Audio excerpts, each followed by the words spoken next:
हरी पत्ती का जूस और हरी चटनी का सेवन करना, सीजनल फल, कोई भी सीजनल फल जो भी आता है, सीजनल सब्जियां आती है, उनका सेवन करते रहना, सलाद बनाकर, कंदमूल का भी प्रयोग हम कर सकते हैं। शकरकंद हो या कोई भी जो भी कंदमूल आ रहे हैं जो हमें अच्छे लग रहे हैं उनका भी सेवन कर सकते हैं। तो ताज़ा जूस भी अच्छे तरीके से चबाया ना जाए, बड़ी उम्र है, दिक्कत आती है, तो ऐसे भी जूस बनाकर भी पी सकते हैं। जूस बनाने वाला कोई है नहीं तो मुंह में जूस बनाकर फाइबर को थूक देना है। हाँ, कोई भी चीज़ें चबाकर फाइबर को बाहर जाने दो। तो हमारा मुख भी ग्राइंडर और मिक्सचर है। तो इस तरीके भी हम अपने खान पान को सही रख सकते हैं। जब भी भूख लगे तो एक एक घंटे के बाद भी, कई बार कच्चा खाने के बाद भूख लग जाती है, आपने 2 बजे भोजन किया तो 4 बजे फिर से भूख लग गई, तो आप मन पसंदीदा कोई भी चीज़ों का सेवन बीच बीच में करते रहना है, कोई मना नहीं है। और उसमें भी जूस अंदर जाए और फाइबर को थूक दो तो आपका हीलिंग थोड़ा बढ़ेगा, आपकी हीलिंग बढ़ेगी, बीमारी से जल्दी मुक्त हो पाएंगे, क्योंकि सेपरेशन करने का शरीर को टाइम खर्चना नहीं पड़ेगा, तो हीलिंग ही देता रहेगा। इसलिए कहते हैं कि एनिमा से निर्जला से हम क्या बनते, निर्जला, एनिमा और रसाहार, ये 3 चीज़ें हमारे जीवन में अपनानी है। तो रसाहार से रसयुक्त बनो, रसाहार से जीवन भी रसयुक्त बनता है, तो रसाहार से रसयुक्त बनो। और निर्जला से निराकार, कभी कभी निर्जला कर लिया, वजन थोड़ा जाने देना है तो सप्ताह में एक बार निर्जला कर लिया, तो यही टेक्निक्स हैं। और एनिमा करते रहो, जब तक ठीक ना हो जाओ तब तक एनिमा करते रहना है। ठीक रहे तो बाद में एनिमा की मात्रा कम कर दो या फिर बंद भी कर दो। एनिमा की आवश्यकता बनी रहना ये गलत बात है, लेकिन एनिमा हर रोज उपयोग भी करते हैं, चलो ठीक होने के बाद भी थोड़ा बहुत, तो भी फायदे देने वाली चीज़ है, तो भी फायदा करने वाली चीज़ है। मात्रा बस कम होनी चाहिए, और ये कोई गलत आदत है नहीं। पेट की सफाई, बर्तन को अंदर से साफ करते रहेंगे तो आपके लिए आपके बेटे, आपकी बहू परेशान नहीं होगी। और इनसे बड़ा वरदान और कुछ है भी नहीं कि बेटे बहू हमारे पीछे लग जाएं। तो इस तरीके से हम अपने शरीर की स्वास्थ्य को, स्वच्छता को देखते रहें। 100 प्रकार की ऐसी रेसिपियां बनाई है जिसमें तेल, शक्कर, नमक, अनाज नहीं है और फिर भी टेस्टी है, स्नैक्स आइटम है। वो एक बुक हम लॉन्च करने वाले हैं। उनको हल्का सा एयर स्टीम कर लिया, स्टीम या फिर उबाल लिया चूल्हे पे चढ़ा के, अगर वैसी चीज़ें भी हम स्नैक्स में ले सकते हैं। अगर हम तीव्र रीति से बीमार नहीं है तो, मानो कि बहनें हैं हमारी, छोटी छोटी ब्रह्मा कुमारी बहनें, तो वो थोड़ी बड़ी बीमार हैं, सीधा कच्चा खाकर पूरा जीवन का उनको लगता है कि थोड़ा टेस्ट भी मिलना चाहिए, तो इतनी सुंदर हमारी बीना बहन के पास आप जान सकते हैं 100 के ऊपर अधिक आइटम है। मैं आपको एक छोटा सा एग्जांपल बताता हूँ। मैं 5-6 बजे बहनें मेरे लिए एक स्नैक्स बनाती है। उस स्नैक्स में जो मिर्ची आती है ना, हरी मिर्च, जो तीखी नहीं होती, लंबी मोटी, उनसे थोड़ा बीज थोड़ा निकाल देते हैं, थोड़ा सा तीखापन कम लगे, कोई अगर गलती से कोई तीखी आ गई तो उनको निकाल दिया। फिर उसमें तिल, थोड़ा मूंगफली का पाउडर, थोड़ा सा खजूर, थोड़ा धनिया पाउडर और कुछ अदरक, ऐसा एक मसाला बनाते हैं, उसमें भर देना है। उनसे अधिक भी कुछ आपको आइडिया है तो ऐसा मसाला बना सकते हैं। और बाद में इनको मैं थोड़ा नमक बिल्कुल बंद कर दिया है, वरना सेंधा नमक उसमें आप डाल सकते हैं, और उनको भर के उनको एयर फ्राई कर लेना है। क्या करना है? Air fry. और या फिर एयर फ्रायर नहीं है आपके पास तो थोड़ा सा हल्का सा गरम कर लिया बिना तेल के तवे में, और उनको खजूर की चटनी के साथ या हरी चटनी के साथ खा सकते हैं। मुंह में पानी आ जाता है। अगर आपको भी 5-6 बजे दिया जाए तो मौज आ जाए।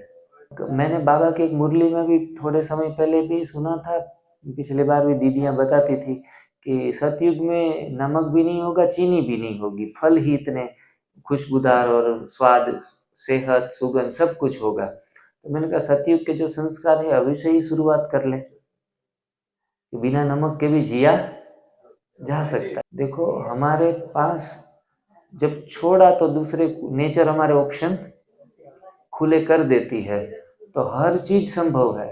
हम तो कहते बिना नमक के तो जीवन सारहीन हो जाता है, जीवन से सारे सार निकल जाते हैं, लेकिन ऐसा कुछ नहीं है। मैं बहुत एंजॉय करता हूँ अपनी लाइफ को, बहुत मजे में रहता हूँ, कभी स्वाद की याद नहीं आती, क्योंकि एनडीएस मतलब झूठे स्वाद से मुक्ति का मार्ग है। ये सारे झूठे स्वाद हैं, फिर हमें रियल जो टेस्ट है ना उसमें मजा आने लगता है। एक बार छोड़ के तो देखो, छोड़ने की हिम्मत हम जुटा नहीं पा रहे हैं, झूठ खा रहे हैं, झूठा मूठा खा रहे हैं। गाजर का हलवा खा रहे हैं आप, उसमें आपको किसका टेस्ट मिल रहा है? गाजर का, चीनी का, घी का? पता ही नहीं चलता किसका स्वाद आ रहा है। 7-8 चीजें मिलाकर खा लेते हैं। वो गाजर का हलवा तो बन गया, गाजर था 20 रुपए का, बना दिया 200 का। घी भी डाल के, किशमिश डालते हैं लोग, काजू बादाम डालते हैं। बाजार में जो मिलेगा 500-500 रुपए का मिलेगा। इसीलिए कहा जाता है एनडीएस में कि स्वास्थ्य ही सस्ता है, बीमारी महंगी है।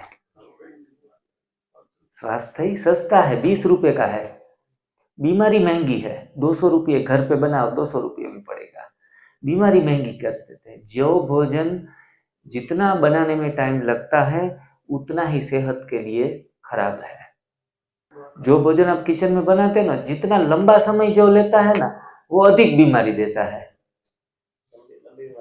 लंबी बीमारी देता है। और जो भोजन फट से इंस्टेंट चूल्हे पे चढ़ाना ही ना पड़े, वो बीमारी को हटाने में मदद करता है। तो इस तरीके से हम भोजन का चयन करें, सही भोजन ही हमारा ये है। धीरे धीरे करके आप नेचुरल होते जाएंगे ना, फिर आपको पता चलेगा। इतने सारे कैंप करते हैं, मैं कभी भी रेसिपियां भी नहीं खाता, पसंद ही नहीं आ रही है रेसिपी। गाजर का हलवा बनाया है, वो बनाए, वो बनाए। मैंने एक बार मैं टेस्ट कर लेता हूँ दूसरे के खाने लायक तो बनाई है कि नहीं, बस। बाकी उस चीजों में भी अब टेस्ट नहीं आ रहा है। गाजर का हलवा कच्चा बनता है, बढ़िया सा नंबर 1 बनाते हैं बहनें। हाँ, गाजर का हलवा, बीटरूट का हलवा कच्चा इतना टेस्टी बनाएंगे ना तो आप खाते रह जाएंगे। हाँ, तो हर चीज की रेसिपियों में एक्सपर्ट है बहनें। लेकिन धीरे धीरे आप एनडीएस में थोड़ा डीप जाएंगे ना, फिर पता चलेगा कि ये जो रेसिपियां भी है ना, वो भी शरीर के ऊपर बोझ डाल रही है। जो नेचर डायरेक्ट दे रहा है ना, उसमें मजा आ रहा है। भगवान हमारे से कंप्लेन करता है, ज्यादातर हम कंप्लेन करते हैं भगवान के सामने, लेकिन भगवान हमें कंप्लेन कर रहा है कि अरे बच्चे, सबका बनाया हुआ खा रहे हो, मेरा बनाया नहीं खा रहे हो। मैं जो डायरेक्ट बना ही देता हूँ वो क्यों नहीं ले रहे हो? हाँ, मेरे बनाए को बना बना कर खा रहे हो। इसीलिए हम स्लोगन देते हैं, खाना बनाना नहीं है, खाना बनाना नहीं है, बना बनाया खाना है। बहनों के लिए तो आजादी का ये मूल मंत्र है, नारी की मुक्ति का प्रथम चरण है। जिस परिवार में पूरे लोग एक विचारधारा के हो, आहार संयम वाले हो, इनसे अच्छा सुखी परिवार इस समय कहीं भी नहीं मिल सकता। ऐसे परिवार काफी सारे हैं जिसमें पति पत्नी बच्चे सब मान रहे हैं कि भाई एक बार खाओ, चलो एक बार शाम को बनाते हैं रोटी सब्जी दाल चावल। उस परिवार में भी नारी बहुत सुखी रहती है। सुबह से लेके पति की चाय, नाश्ते, बच्चे के नाश्ते, उसमें पड़ जाती है। बेचारी के कमर दर्द हो जाए, सिर दर्द हो जाए, किसी को कुछ परवाह नहीं है। उल्टा भाई लोग जो शादी करके बहनों को लेके तो आते हैं, बेचारी बहुत खुशी खुशी आती है। वो कहेंगी कि वो जो लेके जा रहा है ना, वो मुझे रानी की तरह रखेगा। और बेचारी नौकरानी बनकर पूरा जीवन भर रानी ही बनती है, लेकिन नौकरानी बनकर बर्तन मांजना, कपड़े धोना, रसोई बना बना कर खिलाते रहना 3-3 बार। और कहीं कहीं घरों में तो मैंने देखा है 5-5 बार। वो 4 बजे का स्नैक्स, 5 बजे का स्नैक्स होता है। और रात को भी अगर रात्रि भोजन लेकर भी बैठे हैं तो बोला अब आइसक्रीम लेके आ जाओ। कितनी बार खाते पीते रहते पता नहीं चलता, 6-6 बार हो जाता है। तो इनसे ही बेड़ा गर्क होता है, खुद का भी और घर वालों का भी। जो नारी रक्षक होनी चाहिए वो क्या बन जाती है? भक्षक बन जाती है। हम बहुत पका हुआ, तला हुआ, उबाल उबाल कर, मेवे मिष्टान खिलाकर कोई भलाई का काम नहीं कर रहे हैं। हम सामने वाले को बेड़ा गर्क कर रहे हैं। लो भाई और खाओ और खाओ। एक सुंदर बात बता देता हूँ। एक पिक्चर का डायलॉग है, आपने सुना ही होगा कि कहते हैं कि भाई परमात्मा बच्चों के सामने आकर बोलता है कि बच्चे वो कितने विकार थे? तो बाबा 5 विकार। ये शोले पिक्चर का डायलॉग है। बाबा 5 विकार। शक्तियां कितनी दी थी? तो हम क्या कहेंगे?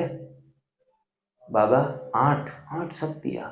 शक्तियां 8 और विकार 5। फिर भी हार कर वापस आ गए। क्या समझकर? बाबा खुश होगा, शाबाशी देगा, दुआ देगा? मर गया। बाबा धर्मराज का स्वरूप धारण कर लिया है। फिर कहते हैं बाबा हमने तो सेंटर पे रहे हैं, आपकी टोलियां खाई है। तो बाबा कहेगा तो टोली खाई है तो अब गोली भी खा। टोलियां इतनी थोड़ी बहुत ले ली कोई बात नहीं, लेकिन हमने भर भर के खाई है। देखो एक चीज का हमें यह भी ध्यान रखना है, परमात्मा का घर है जिस स्थान के ऊपर हम बैठे हैं, बहुत पवित्र जगह है। अनजाने में भी हमें इस स्थान का, बहनों का अनादर न हो जाए, ये भी ध्यान रखना है। क्योंकि बड़ी शुद्ध भावना से, पवित्र भावना से आपको वो सर्व करती है। मैं तो हर जगह जाता हूँ, ज्यादातर मुझे कच्ची टोलियां ही अब देने लगे हैं सभी। पहले शुरुआत में देते थे तो मैं बड़े प्यार से इनको स्वीकार भी करता था, सिर पे लगा लेता था, लेकिन खाता नहीं था। कई कई सेंटरों में फल का भोग देते हैं स्टूडेंटों। बहनें तो फ्लेक्सिबल होती है, किसी को जोर जबरदस्ती से वो ही खा लो ऐसा जरूरी नहीं, कंपलसरी नहीं करती है। वो तो हर तरीके से आपका जिसमें भला हो वही चाहती है। उनके तो वाइब्रेशन और शुभकामनाएं ही आपके साथ ऐसी रहती है कि आपका भला हो जाए। परमात्मा मिल गया तो पाना था सो पा लिया। लेकिन हम उनका नुस्ख निकालते हैं कि भाई वो उसने हमें खिला दिया। कोई किसी को खिलाता नहीं है, हम ही मजबूर हो जाते हैं। वो सिफारिश करने वाले चाहिए ना हमें कि खा लो भाई थोड़ा। हाँ, पहले दिन मैंने जो जोक सुनाया था, वो भाई को दारू का मना किया, बोला कोई सिफारिश करे तो ही पीना है। तो एक सिफारिश करने वाले को रख दिया नौकरी पे कि हर बार सिफारिश करता रहे, तो पूरा दिन पीता रहे। हम भी कुछ ऐसे बस राह ही देखते हैं, एनडीएस करते हैं। तो कोई अगर झूठ मूठ का भी कर दे ना, अरे भाई दीदी कहे थोड़ा सा खा लो, ऐसे थोड़ी चलेगा, चलो दीदी दे दो, आपका मान रख लेते हैं। हैं? तो ऐसे सिफारिश ढूंढते रहते हैं।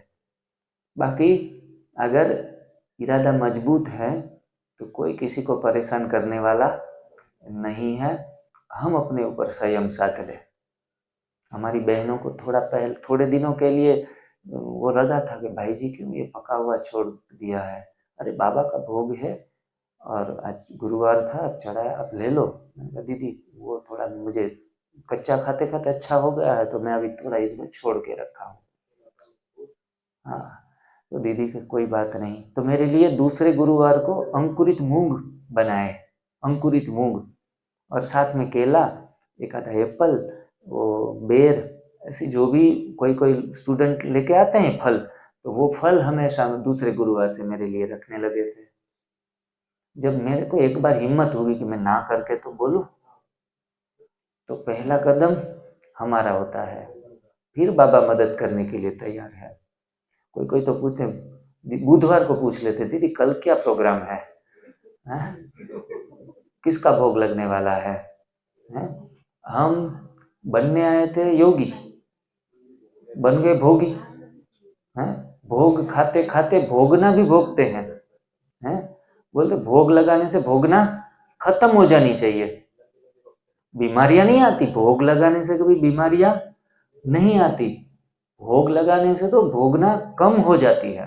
तो शरीर को कुछ ऐसा भोग लगाओ जिसमें पत्तियां, फल, सब्जियां और इस चीजों का सेवन करे कि जो बीमारी न दे। अमृत, अमृत जूस बोला जाता है ग्रीन जूस को, तो अमृत भी दे सकते हैं, अमृत जूस भी गुरुवार को रख सकते हैं। ये अब ब्रह्मा कुमारी में कई आत्माओं को स्वास्थ्य मिल रहा है, समझने लगे कि सही भोजन का चुनाव तो करना ही पड़ेगा हमें, उसके बगैर ये पॉसिबल नहीं है स्वस्थ रहना। जो भी लोग गलत खा रहे हैं वो भी स्वस्थ हैं, समझना जरूरी नहीं गलत भोजन खा के सब खटिया में लेटे हुए हैं। चुस्ती चाय देती नहीं है, चाय सुस्ती देती है, ये हमें इल्यूजन है, भ्रम पैदा करती है चाय। एक घोड़ा जो 60 किलोमीटर की स्पीड से दौड़ता है, अगर उनको चाबुक मारी जाए तो 70 के ऊपर दौड़ेगा।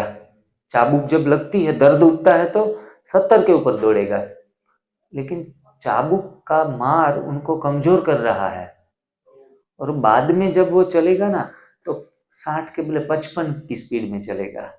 तो चाबुक की मार से धीरे धीरे करके स्पीड उनकी कम होती जाती है। फिर दूसरी बार मारो, 55 पे तो नहीं चलेगा, थोड़ी स्पीड में चलना पड़ेगा, फिर चाबुक मारो, 70 पे फिर जाएगा, 2 चाबुक मारने से जाएगा, फिर 3 चाबुक मारने से, ऐसे ऐसे करके चाबुक की मात्रा बढ़ाते जाओ, स्पीड बढ़ाते जाओ। अनुभव भी होता है कि हम स्पीड में जा रहे हैं। एक समय आएगा जो घोड़ा है वो गिरकर पड़ जाएगा, मर जाएगा। हम भी चाबुक की मार चाय की मारते मारते मारते मारते 10 साल 20 साल हो गए, फिर कहते भाई जी कोलेस्ट्रॉल आ रहा है, शुगर बढ़ गया, बीपी बढ़ गया, उसमें नलियों में कुछ रुकावट आ गई, हार्ट ब्लॉकेजेस हो गए, ब्रेन स्ट्रोक आ गया। ये घोड़े के चाबुक की मार है।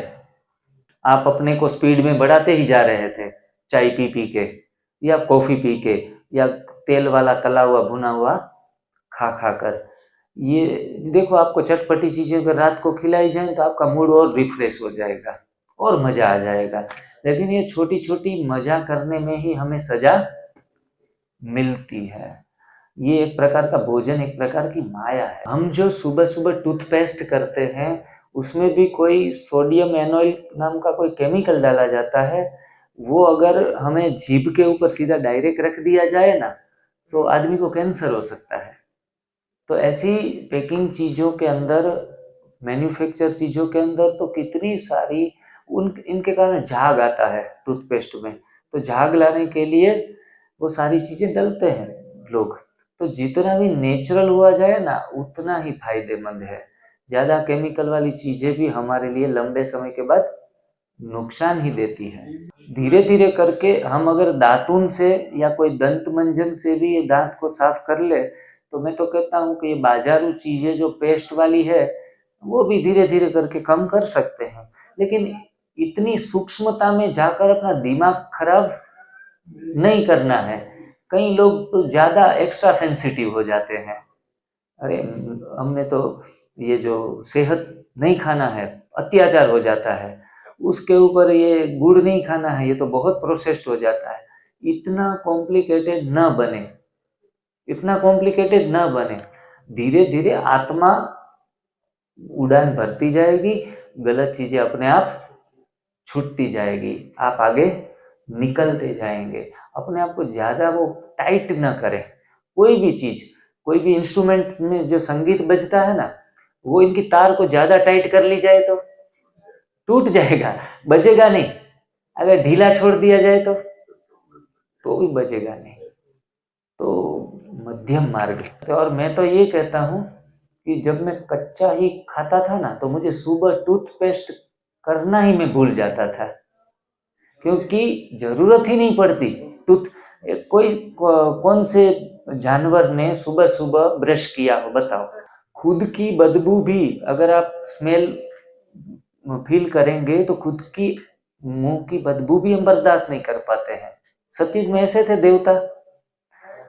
छोटे बच्चे जो माँ की गोद में खेलते हैं, माँ का दूध पीते हैं, उस बच्चों को कोई ब्रश की या कुल्हे की जरूरत नहीं पड़ती है। हम बड़े प्यार से उनको गले लगाते हैं, चुम्मा करते हैं, बहुत प्यार लाड प्यार देते हैं।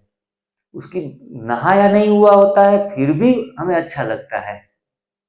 मतलब दांत की सफाई, मुंह की सफाई तब करनी पड़ती है जब हम अप्राकृतिक खाना खाते हैं, पका हुआ खाते हैं, बाकी कोई जरूरत ही नहीं है। कोई कोई तो 15-15 मिनट तपस्या करते हैं, दांत के कोने कोने से निकालते हैं सारी चीजें हैं। अगर पका हुआ सड़ा हुआ खाया है तो कोने से निकालना पड़ेगा है? अगर आप कच्चा खा रहे हैं ना, निकालना नहीं पड़ेगा। इमरजेंसी में कभी कभार वो भी केमिकल वाला भी कर लिया तो सफाई करना बंद हो जाएगा, कम हो जाएगा कच्चे भोजन से। ये छोटे छोटे लाभ हैं, वो हमें बाद में पता चलते हैं। अंदर से कोई कोई किसी के पास भी नहीं बैठ सकते। अगर बाबा के बच्चे तो प्याज लहसुन नहीं खाते हैं, प्याज लहसुन खाने वाले लोगों के पास भी नहीं बैठा जाता, सिर दर्द हो जाता है? तो सात्विक आहार इनको नहीं कहेंगे। और लोग कहते बाबा के बच्चे सात्विक खाते हैं, पका हुआ अगर वो 2 बार भी खा रहे हैं ना, वो राजसिक खा रहे हैं। अगर वो तेल मसाले ज्यादा प्रयोग करते हैं तो वो तामसिक खा रहे हैं। कच्चा तेल उनसे रिफाइन और फिल्टर से अच्छा है। कच्चा तेल घानी का तेल है ना, कच्ची घानी का तेल, वो उनसे थोड़ा कम नुकसान करेगा, फायदा करेगा ऐसे नहीं बता रहा हूँ। तिल का तेल, मूंगफली का, वो भी कच्चा निकाल लेते हैं ना, वो भी कम नुकसान करेगा, क्योंकि तेल है ना वो कोलेस्टेरॉल की मात्रा बढ़ा सकता है, चिकनाई बढ़ा सकता है, शरीर में जाम पैदा करेगा। वो मजा लेना अच्छा नहीं है। तेल की सिंगल बूंद भी मैंने 7-8 साल से नहीं शरीर में जाने दी है किसी भी प्रकार की। तेल तो छोड़ ही दिया। कोई कहता था कि घुटनों में थोड़ा ऑयलिंग ग्रीसिंग हो जाए, लेकिन मेरा जो घुटना खराब था वो ठीक हो गया बिना तेल खाए। हाँ, मैं कभी तिल खा लेता हूँ, तिल के लड्डू बहनें बनाती है तो तिल के लड्डू खजूर के साथ मिक्स करके खा लेता हूँ। मूंगफली भी अंकुरित करके या कच्ची भी 10 दाने खा लेता हूँ।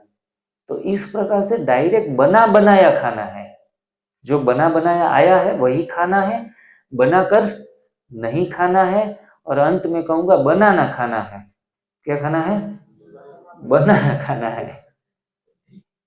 ये चीजें याद रखनी है। पेस्टिसाइड इतने नुकसान नहीं कर रहे हैं जितना जलाकर, भूनकर, पकाकर खा रहे हैं।